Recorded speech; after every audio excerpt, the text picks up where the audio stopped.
Hey guys, welcome back to my channel. And today's video is when they meet your toxic family.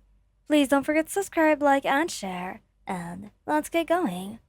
You grab the steering wheel, knuckles white, as the familiar two-manicured lawn of your childhood home came into view. Beside you, Kirishima Ejiro hummed a cheerful, if slightly off-key tune. His usual energy a stark contrast to the knot of dread tightening in your stomach. In the back seat, Katsuki let out an exasperated sigh, his crimson eyes already narrowed at the imposing structure. Are you okay, love? Kirishima's warm hand found yours, squeezing gently. He'd seen the apprehension building in you all week. He offered a weak smile. Just my family. They're a lot. Bakugo scoffed from behind you. Doesn't look like much to me. Just a glorified shack. It's not a shack, Bakugo, he murmured, pulling into the driveway. And they're not exactly welcoming. Relax, babe, Kirishima said, his voice a comforting rumble. We've got this. We face villains worse than a few judgmental stares, right? Damn right. Bakugo grunted, although he knew his gruffness was his way of showing support. He'd never admit it, but he was probably more nervous than he let on, especially for your sake. As you killed the engine, the front door swung open, revealing your mother, a woman who had mastered the art of the condensing smile. Darling, you're finally here. We were beginning to think you'd gotten lost.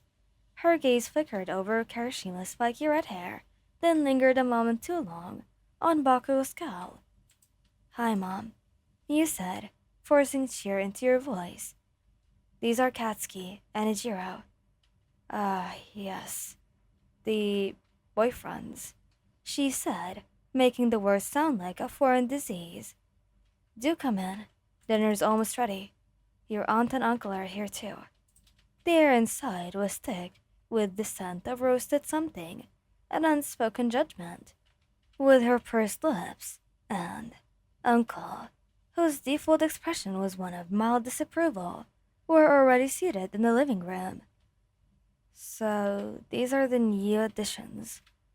The aunt's eyes, similar to a hawk's, raged over Kirishima's ripped jeans, which he tried to make look nice, bless his heart, and Baku's annoyed expression. Very modern. Kirishima, ever the diplomat, grinned brightly. It's a pleasure to meet you both. Wine talks about you all the time. He extended a hand, which the aunt took reluctantly, as if handling a fish. Bakugo just crossed his arms, leaning against the doorframe. Bakugo, don't touch me though. Your mother cleared her throat. Katsuki, dear. A little civility, please. We're a family of decorum, okay? So, be nice. Decorum doesn't mean being fake, old hag, Bakugo muttered, but he straightened up slightly. A sound concession to your discomfort. Dinner was, as expected, a gauntlet. So, Ejiro, your uncle began, sparing a potato. What exactly do you do for a living? Are you still fighting? I'm a pro hero, sir. Kirishima beamed, flexing an arm slightly. Red Riot. It's an honorable profession protecting people and... Yes, dear, we know what heroes do. Your mother interjected, waving a dismissive hand. But do you have a stable income? A proper pension plan? Or is it all just smashing things? Kirishima's smile faltered for a fraction of a second, but he quickly recovered. Well, heroism is definitely stable, and we get good benefits. Plus the public trusts us, so... And Katsuki. And you, Katsuki. Your aunt chimed in, turning her attention to Bakugo, who was dissecting a piece of chicken. You're a hero as well, aren't you? Dynamite, I believe. She sounded like she was tasting something sour. Yeah, and what about it? Bakugo didn't look up. It's just so much noise. She sighed dramatically. And that temper.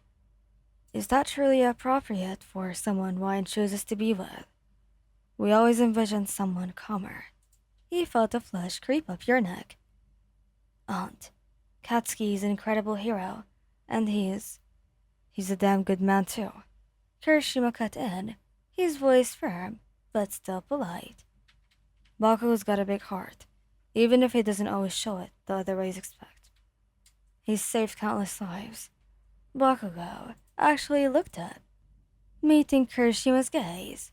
A flicker of something akin to surprise before he grunted.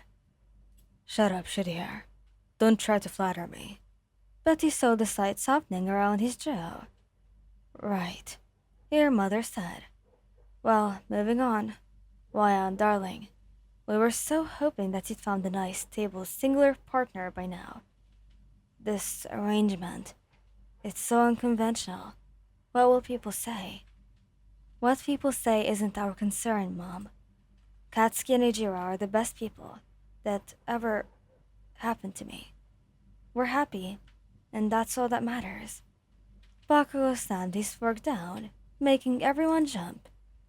Listen here, you old busybodies. Everyone's happy. Mine's happy. We're happy. And if you've got a problem with that, then you can shove your unconventional up your ass. He glared directly at your mother, his aura practically sparking. Katsuki, you gasped, mortified but also a bit thrilled. Hey, Bakugo, easy there, man. They just don't understand. That's all. It's different. Look, we love Wyan. We respect each other. We support each other. And we make each other happy. Isn't that what family wants for their kid? Sputtered at the directness of their words. And she just looked bewildered the entire dinner. The rest of it was a tense silence, punctuated only by the clinking of silverware. You ate quickly, feeling the unspoken disapproval radiating from your relatives. But you also felt the warmth of Kirishima's leg pressed against yours under the table, and the unwavering, albeit intense, gaze of Bakugo, occasionally sweeping over you. They were here with you through it all. Finally, the ordeal was over, and as you stood at the door, preparing to make your exit, your mother pulled you aside. Think carefully, dear. This isn't sustainable. You looked past her, to where Kirishima was cheerfully waving goodbye to your uncle, and Bakugo was giving your aunt the finger behind his back, hidden from your mother's view. A genuine smile touched your lips. It's more sustainable than you think, Mom. See you. And as you pulled away, leaving the stifling house behind, you glanced at the two men beside you. They were different in every way, a chaotic explosion and a rock, but they were chaotic, and they were yours. And with them, you could face anything, even your toxic family. Thank you guys for listening. I hope you liked this video. Please don't forget to subscribe, like, and share. And goodbye!